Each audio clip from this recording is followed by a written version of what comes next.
কারো চোখে ভালো হওয়ার জন্য, কারো থেকে ভালোবাসা পাবার জন্য নিজেকে বদলে ফেলার প্রয়োজন নেই।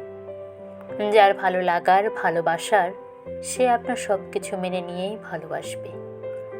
আমরা প্রত্যেকেই কারো না কারো চোখে খারাপ, বিরক্তিকর ক্যারেক্টার। কিছু মানুষ অকারণে সহ্য করতে পারে না আপনাকে, আমাকে। কারো কাছে আপনি স্বার্থপর, কারো কাছে ইগোইস্টিক, কারো কাছে ন্যাকা, কারো কাছে বা উড়নচণ্ডী। কম কথা বলেন তাই আপনার ভাব বেশি, বেশি কথা বলেন তো আপনি সস্তা কেউ। খুব অনুভূতিপ্রবণ হওয়ার কারণে অল্পে কেঁদে ফেললেও ভাবে ফেক, শো অফ।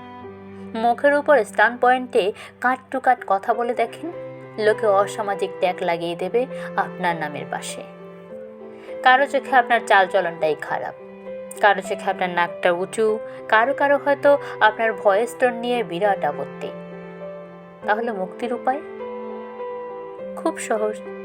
সবার চোখে ভালো সাজবার প্র্যাকটিসটা কমাতে হবে। ডোন্ট কেয়ার মুডে নিজেকে নিয়ে সেলফ অবসেসড থাকতে হবে।